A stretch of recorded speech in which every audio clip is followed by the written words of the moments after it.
biggest trouble I'm having vibrating with is money. Like, bringing it in closer, it seems like it's always just out of reach. Well, it's all right, and we're going to chew on this together. Yeah. But we want to point out to you how similar your comments about money were to Esther's comments about her troublesome bag. Yes, that was resonating with me. So, in other words, I have trouble with money. I have trouble bringing money to me. This conversation that you're having is practicing a grid. Do you get the concept of the grid? yes. So if you're practicing a grid that says money comes hard, can it be otherwise? Can it be easy? I hope so. Well, it can be easy when you practice a different grid, but it can't be otherwise than the way you feel. So if it feels to you that everything's going well except that, and you continue to keep that vibration alive within you, then the vibrational response, or the realization, the actualization, the manifestation, has to follow the way you feel. So the question that we want to put to you is it necessary that you feel in response to what you are living? It's logical, but is it necessary? In other words, can you think around it? Can you think past it? Or do you only have the capacity to observe and tell it exactly like it is? At the moment, that's what I'm having troubles with. I'm saying how it is. I've looked at a lot of options of how to go around it. Like, it is coming in slowly at the moment, and I understand how you're saying it's all building up over here. I'd just like it to come in a bit quicker at the moment. So let's start at the beginning of your understanding. You accept that you are a vibrational being and that you're emanating a signal that is being responded to. Yes. So the question that we want to put to you in a sort of blunt way is the signal that you're offering happening only because of what you're observing, or mostly because of what you're observing? If you're like most people, pretty much. Yeah. So is there another way? When we're talking about your grid, we're talking about your point of attraction. When we ask you about your grid or your point of attraction, and we ask you about well-being, does well-being only include money? No, it's... So you could improve your grid by leaving the money out and talking about other forms of well-being that are coming to you. You could even observe other forms of well-being that are coming to you. Or you could imagine. So talk to us a little bit about some other forms of well-being that are coming to you. Tell us about your stability. Tell us about the well-being of your experience. Well, the well-being is I've got a beautiful wife, 3 lovely children, live on rural acreage, a business that's doing well. All right, now stop there just for a little bit and settle into that. Doesn't that feel nice? Doesn't that feel nice? He has a beautiful family. He lives on acreage. Doesn't that feel nice? Yes. Don't you want to savor that just a little bit? Don't you want to let that be a stronger point of attraction? Now, there's something that we said to you earlier, to all of you, but you might have missed it a little bit. So we're just going to go back over it, because there's a piece in here that once you get it, everything will begin to click into place for you. We explained to you that there are 3 steps to the process. Step 1 is ask. Do you think that through what you've been living, that you've been asking for more financial abundance? Yes, it's on my goal. For sure. Yeah. So you've satisfied step 1 many times over. And we can tell you with certainty that your vortex is abundant with more than you have time to spend in this or 20 lifetimes. We're not kidding you. There's abundance that is there. So step 2, do you remember it? That's the part where source and law of attraction, your inner being, gather up all the cooperative components. And so the path has already been laid out. Okay. So step 3 is you just have to find a way to not do that thing you do that blocks it. And the thing that you do that blocks it is talk about the money that isn't there. Now, when you talk about the well-being other than the money that is there, you're not blocking it. When you're talking about the beautiful day it is today, you're not blocking it. When you're talking about the well-being of this planet, when you're talking about the Earth spinning in its orbit, when you're talking about the food that is being grown around the planet, there are all kinds of things that you could talk about that would not be in the way, that would not cause you to beat the drum of and hold a vibrational frequency that holds apart from you what you want. You just have to leave the money out of the equation for a little while, or focus upon it in a way that allows more of it to come. Appreciating what does come always brings more. Noticing the shortage that isn't enough always holds it away. What most people don't understand is that every subject is two subjects, wanted and absence of wanted. So when you pick up the stick of money that has plenty of it on one end and not enough of it on the other, where you've been practicing it, Esther picked up the stick of a carry-on bag in Australia. She picked it up and it was vibrating right where she last left it. And it showed her where she last left it. What a tricky little thing that was. Yeah. It showed her exactly where she had left it, you see. Now, wasn't a big thing.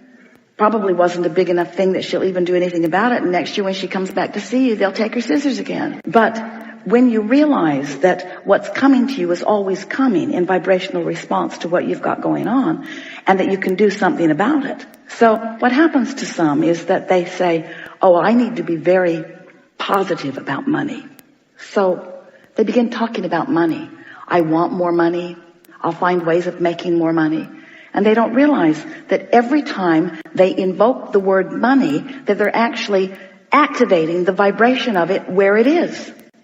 So the more you talk about what you want from a place of not feeling that you've got enough of it, the more you practice the vibration that doesn't let it in. Isn't that tricky?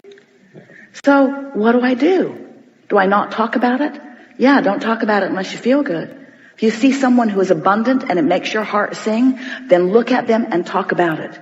If you see someone who's abundant and it makes you feel defeated or uneasy or jealous, then turn your attention to something else. If you feel worried, it's your indicator that right now in that moment, you have an opposing opinion to the source within you. And that's really something worth talking about. Did you know that about your negative emotion? Every time you feel it, every time you feel worried or angry, every time you feel any negative emotion, it always means the same thing. What you're thinking right here, right now, about whatever it is, the source within you is right here, right now, having a thought about that same thing with you. Did you know that? Because you never separate yourself from that. You are always an extension of source. So source is always right there with you, right there, with source knowing about the very subject that you are focused upon, knowing about your abundance, knowing about your request, knowing about your worthiness, knowing about the process to bring it about, knowing for sure that it is coming. And when you have that feeling that feels like doubt, all it means is you got crossways of what's really known about that. So stop it. Helpful? Yes, thank you very much. There's something more that we'd like to say to you, because this is a topic that a lot of people are feeling around, and whether this is a topic that is important to you or not, the process is the same. And that is, if you can get more general about the topic, and that's what we were doing when we were talking about well-being in general. If you can get more general about it, if you could say things to yourself, and you can't make stuff up that you don't mean. You have to feel around for stuff that you mean that feels good. Can you hear the difference? You can't just say, oh, I'm not worried about money when you're worried about money, and do anything that changes your vibration. But you can find thoughts that make you feel better. Thoughts like, I'm good at what I do, and I'm good when I focus. You are, aren't you? Yes. And I apply myself very well. And I believe that law of attraction abounds. You do, don't you? Yes. And I know that I'm a vibrational being. And I accept that I've gathered a lot of abundance that is looking for a way into my experience. Now we want to give you something else here.